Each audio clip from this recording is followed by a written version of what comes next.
All right, folks, it's been actually a pretty good Monday. Well, now it's technically Tuesday, but in any case, going to talk to you about an article I wrote responding to a thread by the journalist, former journalist Talia Lavin.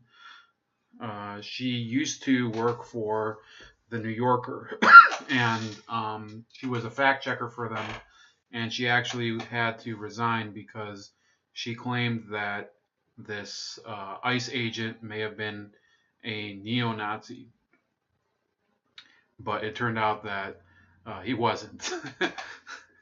She thought that this tattoo that he had on his elbow was the Iron Cross, and it turned out it was the Maltese Cross. Anyhow, before I keel over and die, there's this issue that I've been seeing, and a lot of people have been pointing it out, and it's internal more to the Jewish community. Not to say that there aren't counterparts. Of course, there was, Alyssa Milano, for example, would be a good example of the same type of self-hating white woman, a person filled with white guilt. You could also probably look at people like, certainly some of the ladies from The View. They just have no, they don't have they don't have enough self-esteem to realize that if there's an issue you see wrong with society, you don't try to solve it with guilt. So I had this friend, and she put this thread up, and it was interesting. She said, one thing that has been dogging me is this old new phenomenon of people professing themselves to be Jews just so they can better position themselves to attack other Jews and Israel, i.e. Jews. In the past few days, I've read things written or said by these so-called Jews, and they wrote to attack Israel, but it is an attack on us, all Jews. It is above all born of a Jew hatred so visceral and putrid that it scares me, and frankly it leaves me speechless. And as some of you may realize, that's no easy feat. How do we defend ourselves? Politically, we must realize that when the so-called Jews don their, quote, Jewish hats just to attack Jews in Israel, it is a veneer. It's meaningless. It only has meaning if we allow them to give it meaning. So it's interesting, interesting way of putting it. Now, it only has meaning if we allow them to give it meaning. Well, people can ascribe meaning to things arbitrarily. If you if you want me to annoy you guys, that's what Jordan Peterson's first book was about. It's using these Jungian archetypes about the parable of the the prodigal son, etc., and blah blah blah. So I'm going to steal Peterson's method because I don't care, and I'm gonna analogize people like Talia Lavin to Dathan and Abiram, who are in the book of Numbers. They're actually throughout the five books of Moses. Except I think they might not be in Deuteronomy, but you know don't hold me to it. I'm not exactly a Bible freak. These two were these um, Jewish nobles. They were princes of the house of Reuben. Reuben was the eldest son of Jacob. And by the time the Jews were in Egypt, of course, Reuben was a tribe, and they had elders. And two of these elders, they were Dathan and Abiram, and they were rebellious against Moses while he was leading the Israelites out of Egypt, according to the story of Exodus, and then the journeys through the Sinai desert. And eventually they mounted a rebellion, and they actually said they joined this challenger to him, Korach, who was another Levite person who was the issue was that Moses had Aaron, his brother, appointed the first high priest of the Israelites. And Korach, who was another Levite, Moses and Aaron were Levites. Korach mounted this challenge and said, well, we want a piece of the leadership too. Why are you, it says here, and this is from Dathan and Abiram. It says, hear me, sons of Levi, is it not enough for you that the God of Israel has set you apart from the community of Israel and given you access to him? to perform the duties of the Lord's tabernacle and to minister to the community and serve them. Now that he has advanced you and all your favorite Levites with you, do you seek the priesthood too? Truly it is against the Lord that you and all your company have banded together. For who is Aaron that you should rail against him?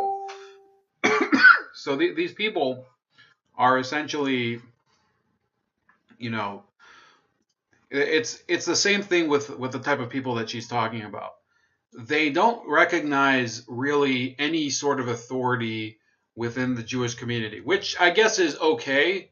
If you want to set yourself in reality in Jewish theology, no, you do have to have a leader or at least somebody, a spiritual authority, in order to give guidance on certain aspects of life. Now, speaking about the world as it is today, a lot of people don't have an authority. It's just true. What you see with people like this are that they say that those authority figures have to be just rejected and challenged completely. But understand really who the challenger is, okay? I get it. What she did was, this is the thread that she put up. She basically said, the full name of Yom HaShoah, the day of the Holocaust, is Yom HaShoah v'Gvura, the day of the Holocaust and the bravery, as if surviving the former did not take more bravery in itself than any of us can imagine. Netanyahu, so she segues directly, Netanyahu, of course, does not mask his contempt for diaspora Jews, especially leftist ones, but the very fact that Israel speaks Hebrew comes from a contempt of the diaspora so deep that rather than using its languages, early Zionists revived a non-spoken one. So notice that the problem she has is with Zionism. There's a current among some younger and especially the progressive Jews of rejecting Zionism and channeling it into a movement. And what sets it apart from Zionism is that you can be a casual Zionist. There are people who they go on a trip, when they're 14 or when they're right after high school. They go on Birthright, which is a tour of Israel, and they get on a friggin' plane and they go over there and they get drunk as all hell, speaking from experience, and puke in the pool and things like that. And that is their taste of Zionism. And does anybody really get hurt? I don't think so. Maybe you could somehow extrapolate that somebody gets hurt because you're using air travel or something, and that might pollute the atmosphere or whatever. You get the point. So there's a such thing as casual Zionism. There's no such thing as casual anti-Zionism. It's very hard to be casual anti-anything. So in order for her to be an anti-Zionist, she has to be contrarian to a certain group or a certain idea or a certain person. And what people will try to do is try to say, well, it's really the problem is Netanyahu. I'm not even the first they'll say that they're criticizing Zionism, then they'll say they're criticizing Israel, and then they'll say that, oh, it's really Netanyahu who's the problem. And the fact is that they have a problem with him as a person. They don't necessarily limit it to his policies and the way that he's performed, which I guess would be a normal way of judging him. So she accuses him of having contempt for people in the diaspora. And understand what that really means. Netanyahu's dad was a professor of history for years and years and years. I think he died at age 101. And he taught at Cornell for a very long time. And that's where Bibi grew up, in fact. And therefore, his experience as a kid was divided between some portions of his childhood were in Israel, and I think, especially in high school, he was living in Philadelphia or wherever the hell.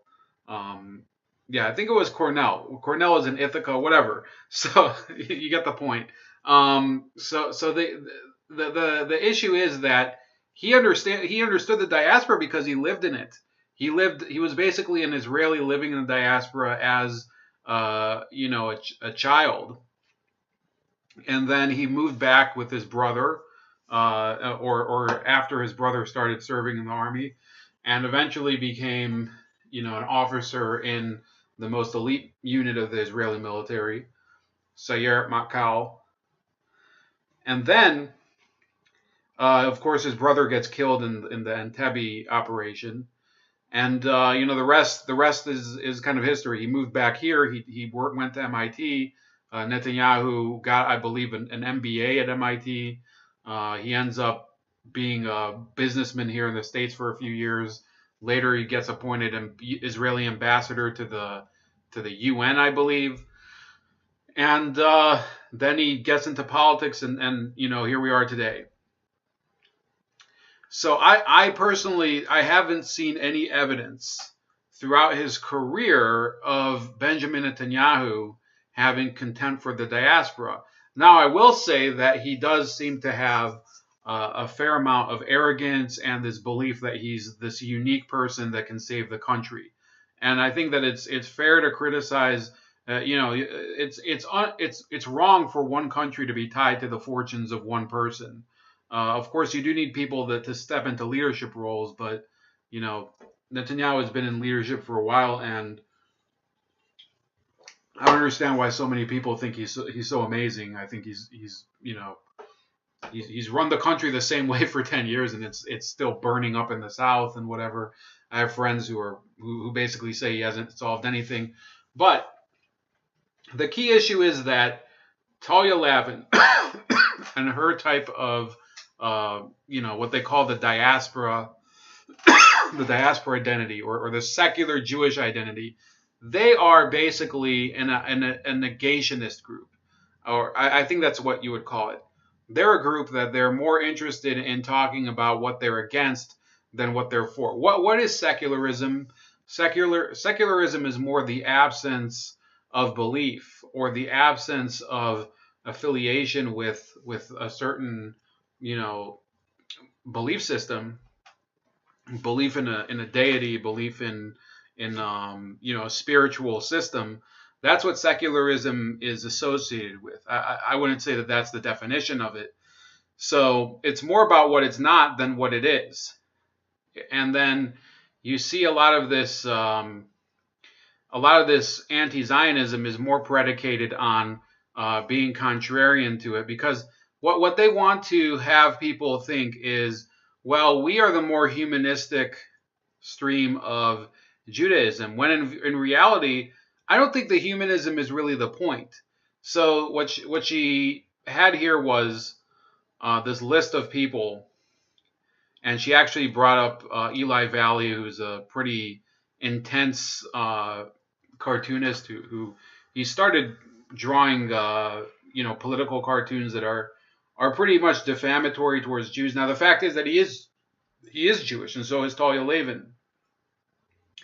But their obsession with proving that they are anti-Zionist is more, it's more coming out of a place of anger than humanism, right? And she made this list of people. She says, there are those of us who celebrate the fierce joy and creativity and multifarious ideology of the diaspora, both before the Holocaust and after.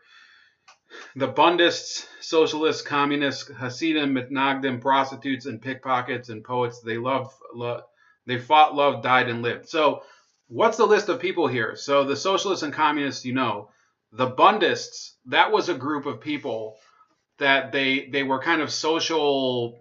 So they created like these communes, and they were, I think they mostly used like the Yiddish language, and they maintained that they were never going to leave the diaspora. They were going to kind of raise these communes in Poland and in Russia or whatever. They were completely eradicated. Sorry to tell you. I don't think there was anything left of them after the Holocaust. I don't believe that. I think the Soviets also purged them, if I'm not mistaken. But I've actually tried to. I was going to interview somebody who called himself a new follower of Bundism, and these people, once you realize how many hoops you have to jump through when they say, I don't want to talk about this, I don't want to talk about that topic, I don't want to talk about Chabad, I don't want to talk about I just want to talk. So I was like, forget it. Screw you. I don't. If you want to focus on things you don't want to talk about, I'm not going to talk to you. So that's the Bundes, the Hasidim. That's a mystical.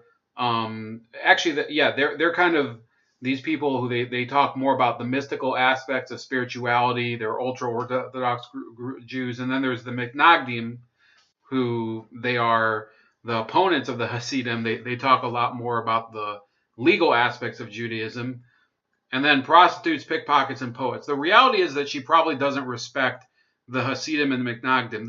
Leftist Jews do not actually respect the belief system of Judaism. I think there's a difference between not believing in something and actively disrespecting it. They actively disrespect it. Most of what they do is they promote this intersectional view of Judaism. They focus a lot on the racial and sexual aspects of it, stuff that's not really the main focus of the Jewish religion. If you look through Scripture, the main focus of Jewish religion is not really on these identitarian issues. Okay, it focuses a lot more on these events, the creation of the world, and of course the sins of man, and there's the story of Cain and Abel, and progressing forward, you have the brothers Joseph and Esau, and then later the 12 sons of Jacob selling Joseph into slavery, things like that. What's the identity issue there? Yeah, there's probably ways you could shoehorn that into there, but that's not what it's about. And the people of the left realize that. That's why, really, whenever you see any of their materials, they try to, basically change literally everything about a text in Judaism and turn it into something completely different. And then it's become much more prevalent because of the latest events that are tied to politics. I couldn't even fit everything into this article about it. I could have gone on about Farrakhan. I could have gone on about issues like, the hate crime hoaxes and the ADL, issues that I've written about in other articles. I used to actually write on the Time of Israel blogs, but the fact is that this is a community that's completely divided. There is no consensus anymore on any of these issues, and it does show a lack of leadership at the top and a lack of this impotence towards addressing the way younger people and especially people who are in academia are facing these new challenges from people like Talia Lavin and some of their allies and everything, because there's this pressure right now. This is one of the reasons that you have this polarization. Yes, there's an issue with the left wing Jews who are like Talia Lavin. With the right wing, though, you have a lot of people who are, they're standard supporters of AIPAC or the ZOA or one of these other, staunchly pro-Israel organizations. And that's where that's where their political awareness is limited. Okay, I'm not talking about all the people that are in it, but a lot of people like that, they don't really look beyond that. They're single issue voters. They'll vote for a politician based on their Israel support. I said this when, actually during the 2016 election, I said that if you're a single issue voter and that single issue is a foreign policy one like Israel and Palestine, then you deserve to be betrayed, because the fact is that the U.S. can't commit, a presidential candidate can't commit to a certain policy regarding foreign relations that they probably will be forced by, the State Department and by, other countries. We have relationships with Russia. We have relationships with the EU. A lot of these presidents end up walking back those promises and just disappointing you. That's what happened with President Bush. That's what happened with Obama. Donald Trump has, swum against the tide. Donald Trump, you could say, well, he ended up moving the embassy to Jerusalem. Well, he had to overcome a lot of opposition to that.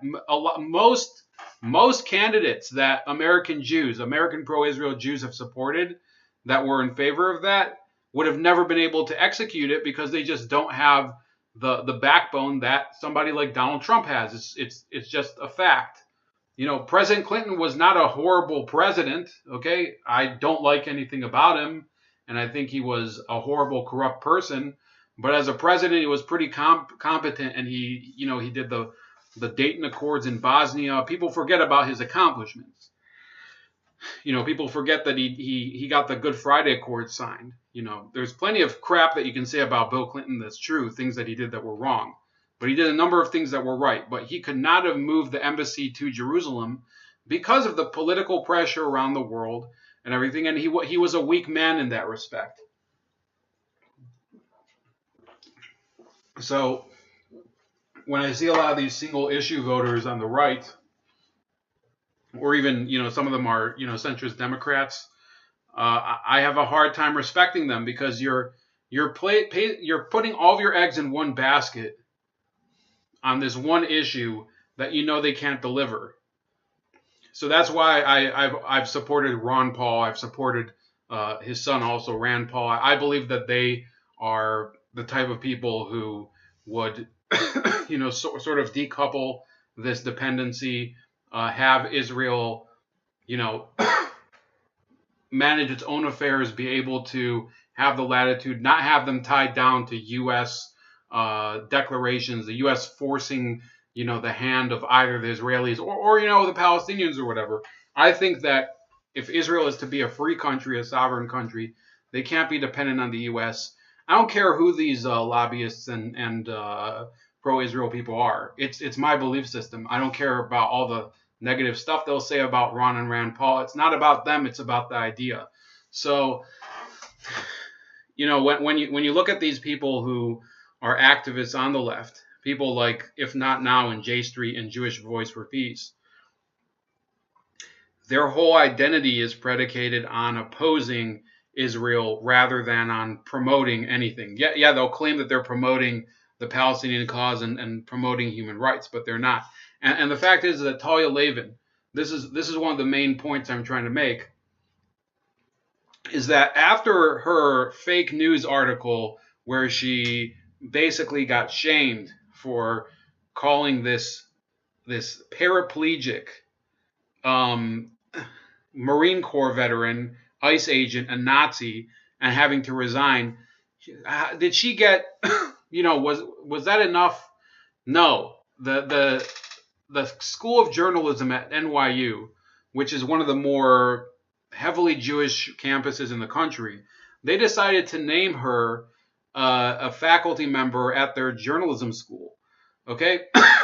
They decided that this woman, a fake news journalist, a failed fact checker, they said that she should be teaching kids how to be journalists. Don't you think that's ridiculous? I made the analogy that would be like having a detective who had basically convicted somebody or railroaded somebody that he knew was innocent, have him run the police academy. It's ridiculous. And I said, if she's so in favor of defending if she thinks that she's so oppressed as a diaspora Jew, the fact is that you have incidents all the time at NYU. I just focused on NYU for here. You had an Israel Independence Day event in Washington Square a couple weeks ago that was interrupted by members of Students for Justice in Palestine they assaulted party goers. One of them actually had his flag stolen, and I think one of them was burned. And nothing's happened to them yet, although they were arrested. But I don't know if there's been any discipline charges at the university. They also got a service award for the Students for Justice in Palestine from the NYU president, Andrew Hamilton. He claims that he wasn't involved in choosing who gets the service award. But in response, the father of terror victim Daniel Pearl, his name's Judea Pearl, who was a distinguished alumni there, he said, well, I want to give back my alumnus award. I don't want to be affiliated with the university. And then a department of the school decided that they would vote for non-cooperation with the school's branch in Israel, which is, the fact is that it was a meaningless resolution because they don't have any faculty over there anyway. So you have a campus that's already sufficiently hostile to the Israelis. It's hostile enough towards people who seek to be pro-Israel at the campus, which, I've never called for censoring the Students for Justice in Palestine. I've never called for, forcing people to believe things that I believe. Of course, when you assault people, I think that the students that commit the assault have to be disciplined. They should be expelled, in fact. You don't want violence on campuses or violence between students of the same campus. There should be discipline. And that's basically what I'm trying to say. There's this approach that I'm trying to promote. It's here, okay? If you're dealing with these types of people, it doesn't have to be just with this issue, but when you're dealing with these progressive, bullies, these progressive,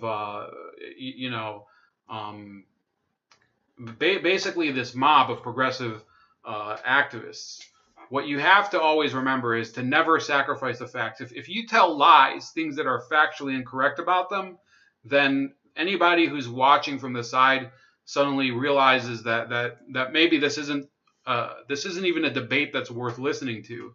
Especially if both sides are lying, why would you even listen? It's just too confusing. The second one is peace is only for the willing.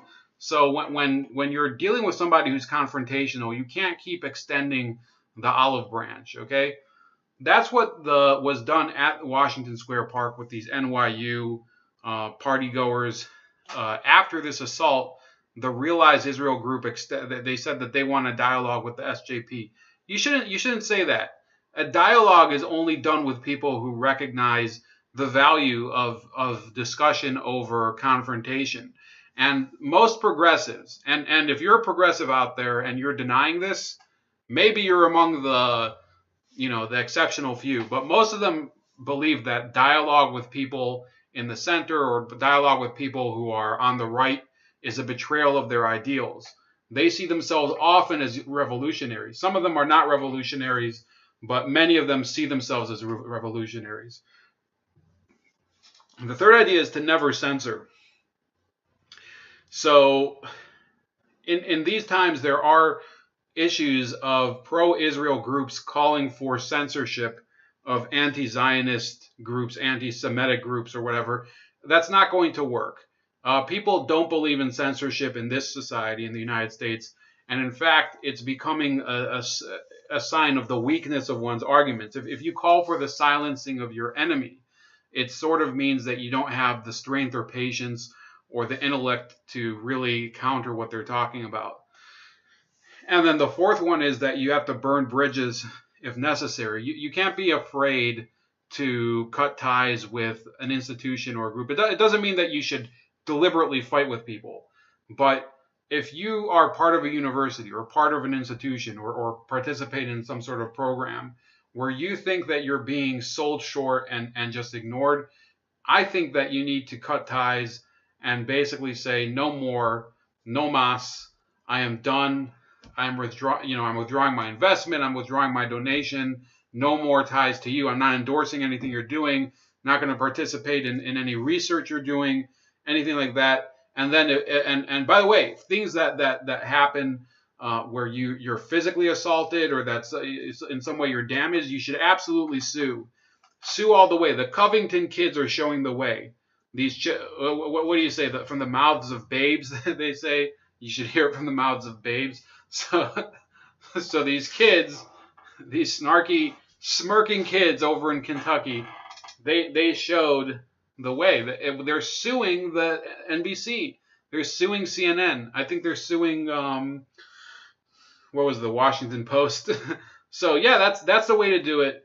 You have to basically go cutthroat the whole way. Metaphorically cutthroat, and just do your best to show that you're not going to be walked over and that there is a price to pay for stepping on you too. That's about it. Please like, share, and subscribe. Also subscribe to me on BitChute and on Minds.com.